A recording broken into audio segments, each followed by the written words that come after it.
Week 9 of the fantasy football season is here, and it's time to start making those tough start-em, sit-em decisions. So for that, we bring in our fantasy expert, Michael Fabiano, to help us with all these tough decisions. Fabs, already a lot of news coming out. We know that we've lost Jameis Winston for the season. Now it looks like we're going to be without Aaron Rodgers. What are we going to do at the quarterback position?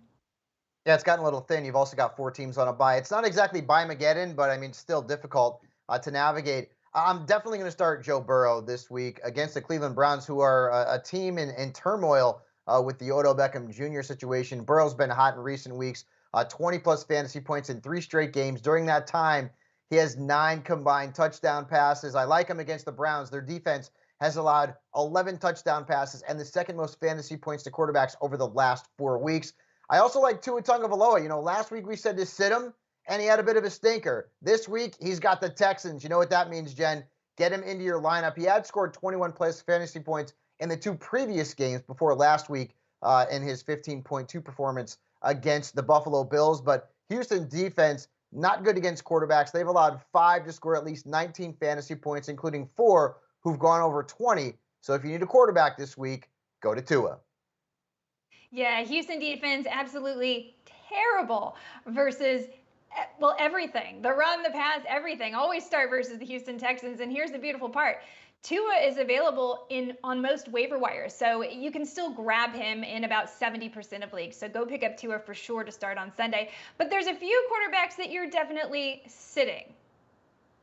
Ryan Tannehill in a traditional league is a guy that I would sit this week. He's been really inconsistent this season, scoring fewer than 19 fantasy points in 5 of his first 8 games. Now he has no Derrick Henry, and we're looking at Adrian Peterson and Jeremy McNichols in the backfield. Julio Jones is in and out of the lineup. Of course, he's got A.J. Brown, who's a must-play, but this is not a great matchup against the Rams either. So unless you're in a multi-quarterback league, I'd say Tannehill's probably a fade for me. And I'm going in that same direction with Matt Ryan as well. He's had a couple of bad weeks in a row, 23.6 combined points in his last 2 games. He has that injured left hand, and now he's got the Saints, right? And this is a defense that's allowed just 2 quarterbacks to score more than 18.9 fantasy points against them. And just a reminder, no Calvin Ridley again, so Matt Ryan is a sit-em for me in traditional 1-quarterback leagues.